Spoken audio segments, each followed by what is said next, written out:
morning, welcome to another video from Heel and Toe. We are at Algarve racetrack in Portimao with Laptime Performance, and Alex Hart, who's standing behind the camera right now, to drive the Porsche GT3 Cup car, and I'm absolutely excited. As you can tell, the track day is already going on. It's super loud, there's so much going on.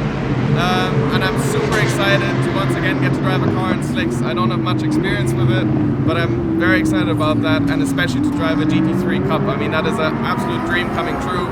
I don't know what to expect. I have a lot of respect for the track and for the car, but let's see. We're going to do some first laps now, and maybe let's talk to Simon and see what makes the GT3 Cup car a Cup car and what the differences are to a street car. Let's go.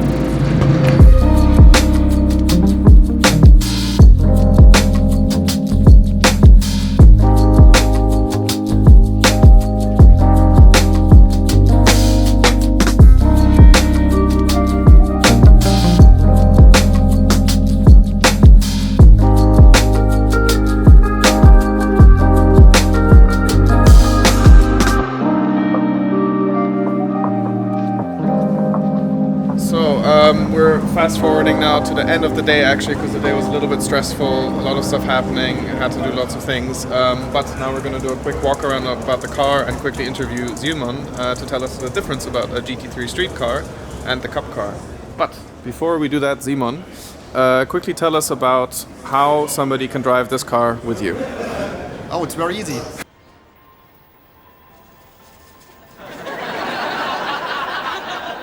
Just contact me at email or by email or Instagram. You want. Yeah. Simon at laptimeperformance.de, because we are located in Germany. Today we are in Portimao again, like nearly every winter, I would say, for testing and pre-season training for drivers. And yeah, if you want to drive a 991 GT3 Cup car, maybe just a track day or a whole race or whatever you want, you can rent the car at Laptime Performance, and you can do, like I said, a track day or a whole race or a whole racing season, yeah. Whatever you want. So you don't have to buy the car, you can rent the car from us. Basically like we did today, so it starts with a day of driving and then endless from there. Yes. Awesome. Very cool. Thank you. I'll put the links to that down below, email and website and all that stuff. If you're interested, do please get in touch. Let's quickly talk about the car. We have 3 GT3 Cups here. Yes. 2 of them are 991.2s. Yes. One is a 991 pre-facelift, 0.1. This one is yours. Yes. Let's start with the exterior. The chassis is basically a normal street chassis, isn't it? Yes, it's a normal GT3 chassis. You have here the fenders, a bit wider, like on the street car. We are running different front bumpers, but basically the difference is only here is a hole for the towing hook or whatever, and it's another front lid. So everything else is the same. Running a way bigger. I was gonna say a massive wing on the rear. How wide is that? I don't know, 1.60 m or something like that. At least, I guess. Yes. Okay. Then there's a Weldon cage. Yes. That's all coming from Porsche Motorsport factory. Yes. Like the car is here, that's the spec it came from the. No, it's nearly the spec like it came from the factory. You can buy the cars at Porsche Motorsport. You can buy a GT3 Cup car at every Porsche dealer around the world. Really? So, yes. I didn't know that. I thought you had to go to Porsche. You can go to the Porsche dealer and say, okay, I want to buy a GT3 Cup car. Okay. So now, if you order one, you will get a 992, of course. Yeah. Right now, you have to wait about 24 months to get your 992 GT3 Cup car. Okay. So if you can't wait, go for a 991. Yes, go for 991 Mark II, because the cars are pretty fast. For sure, the 992 is faster. Yeah. It's just an easy thing because better suspension, more power, 510 horsepower in the new car, 485 in the old car. 485. How much does a car weigh like this? Do you know? 1,100 kilograms. Okay.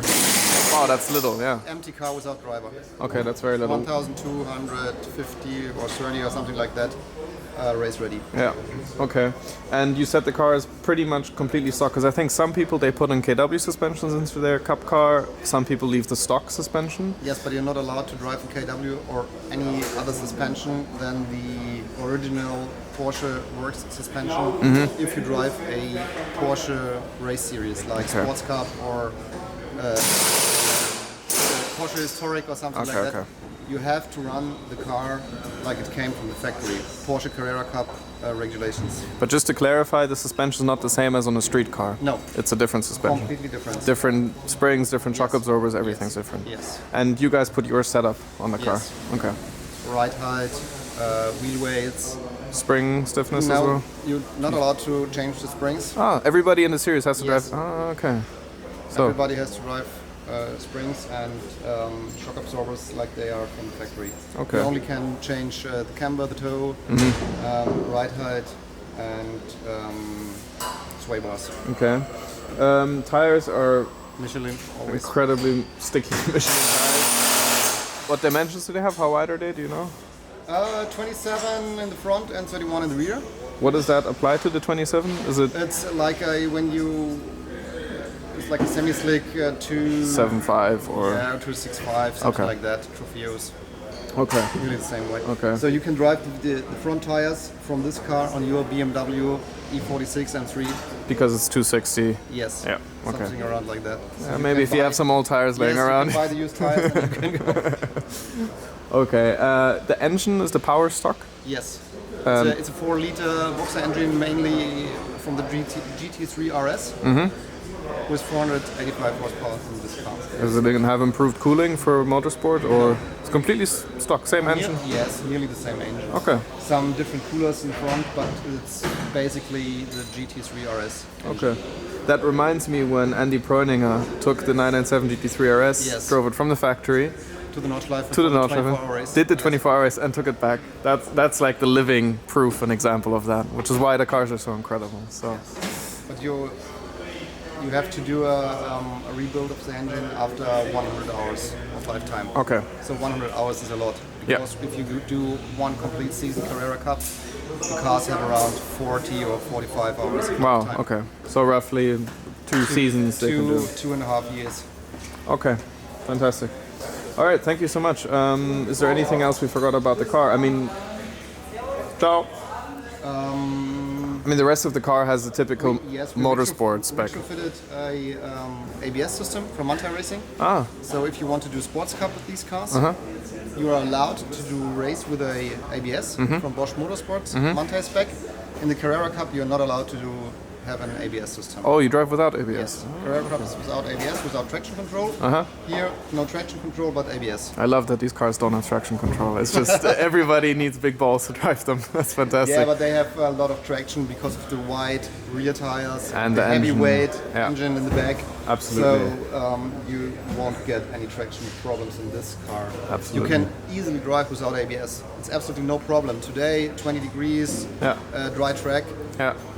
You have no problems. But if it's getting wet or it's getting damp and you have low temperatures, for the most of the drivers, it's easier to have an ABS system in the car. Yeah. Makes sense. Other than that, I guess we have the typical motorsport homologation stuff with seats, harness, all that stuff.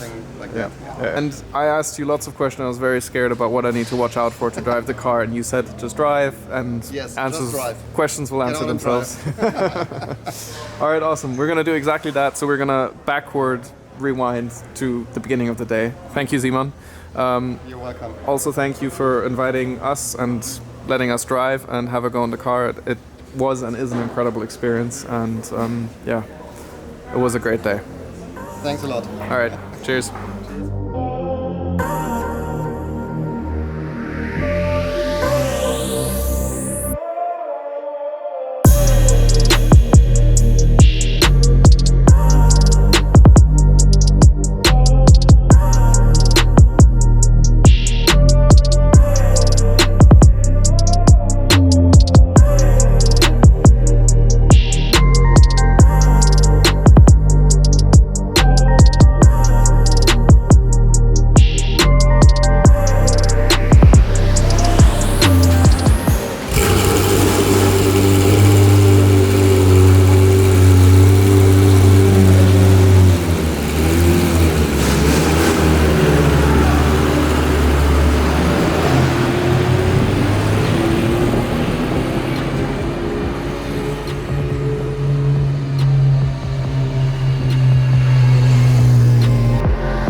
just have the first couple stints behind me. Honestly, I wanted to talk while I was in the car, but there was just no chance to do that. The car was much too loud, and I had to concentrate much too much. Honestly, I was driving like a complete noob because I just didn't know the track. I didn't have any time to look at any track footage, and there's actually a lot of blind sections on the track going over crests, and you just can't see anything. Super scary. I was all over the place, so it really took me a few laps to get familiarized with the track and feel comfortable with it. And then once that happened, I started to get comfortable with the car. But my god, then it really started to get into the flow with the car. I was able to start pushing the brake fully into the ABS and really start to try and experiment things, stay on the brake, into the corner, into the apex, especially with the Porsche. It's such a huge thing because the engine is in the back. And mind you, I haven't driven many Porsches, yet alone at the limit. You really need to stay on the brake into the apex because if you aren't braking, the front just has no weight and there's so much less grip. And you notice that if you stay on the brake, how planted the car is on the front, and it just turns in. And once you go on the throttle, the car's like, nope, I'm going straight. So completely different driving, and on top of that, on slicks. But my god, what an experience it is. I'm absolutely shattered, sweating, super exhausting. I just had one half-an-hour stint. My right butt cheek is really starting to hurt because there's no brake booster. And I really am trying to brake hard. I'm just trying to apply some of the things that I learned in the Ferrari 488 challenge experience, also the Ferrari training in Fiorano with the telemetry, just really trying to put that to use, trying to drive clean. But yeah, fantastic. I mean, I don't know where to begin. I mean, we talked with Simon what the differences are between the car, but driving in the car, I mean, I'm really just trying to, first of all, bring the car home in one piece or into the pit. And second of all, just trying to drive respectfully, leave space for others that are quicker than me.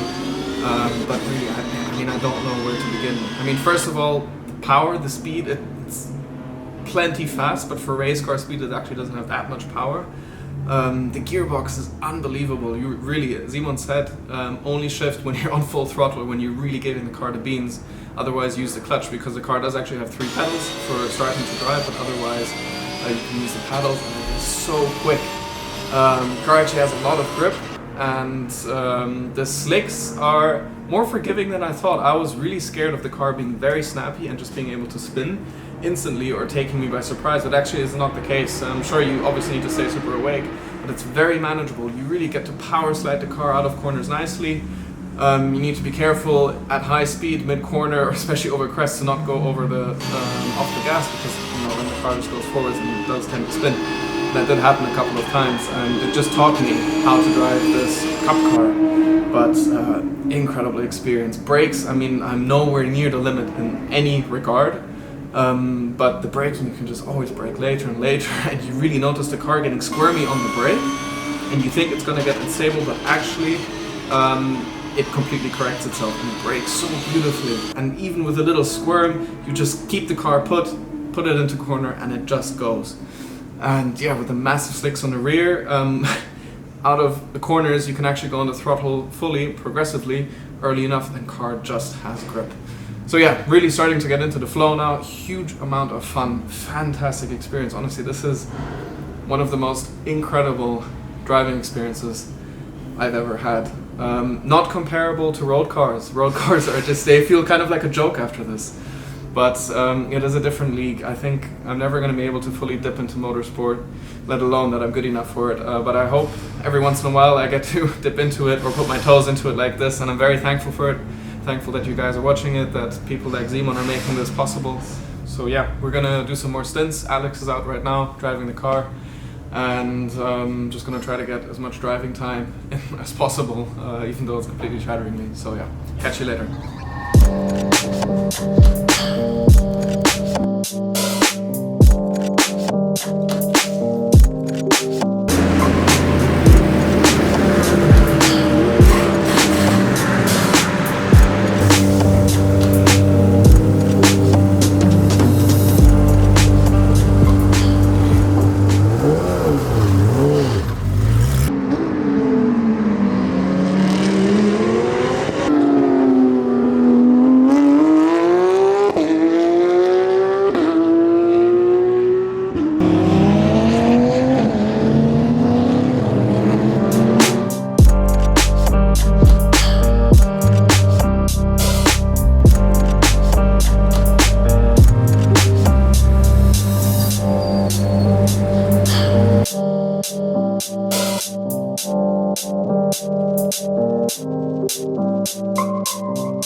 You may know this guy, Alex. He is kind of like Mr. Touristenfahrten. He drives a lot of Touristenfahrten, and recently you got a GT3 RS 991, which has the Mantai package. So I'll put in a link down below and I'll blend something in right now. So you have a lot of experience from the street car. How would you compare the driving experience of the Cup car to the street car that you have? It's actually not too easy to separate, because you have to check the cars back to back. So especially on such a track, mainly I drive with the GT3 RS on the Nordschleife, and the Grand Prix track is completely different. But overall, I can say that the Cup car doesn't move at all. So you don't have any movement if you go to left and right and front and rear. And it's so direct, very light. So you feel that the car is way lighter than the GT3 RS. And that's basically the main difference. And also the brakes. So with the slicks, you have such a good pedal feeling. What's it called? ABS or? Yeah, the ABS. Motorsport ABS. Exactly.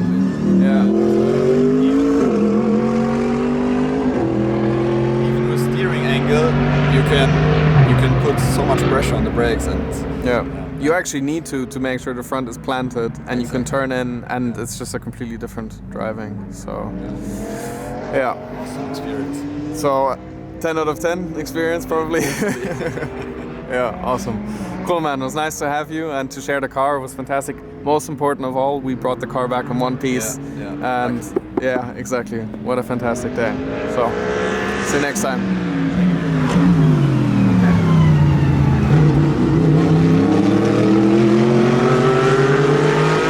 So, the driving day has come to an end. We have beautiful scenery here, and we were just looking at Simon, the boss of Laptime, and the other people of the track day just doing their last laps, which was super special in this evening light. Apparently they're still doing some.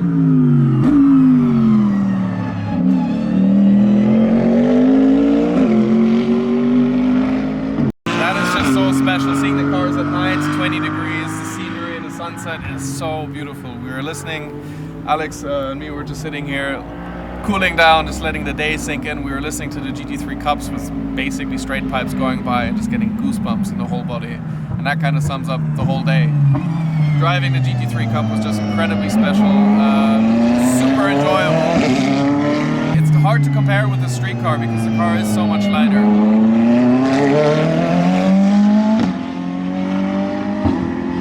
So I hope you enjoyed it. Big thank you to Laptime Performance. Do check them out down below. You can drive this specific car as well. Laptime offers this, so do check them out. And let me know what you think. And I hope you enjoyed this special day. I actually think this is kind of like the Laguna Seca of Europe. Just the vibe, the undulations, everything. Incredible track. Let's watch the cars go around a little bit more at night.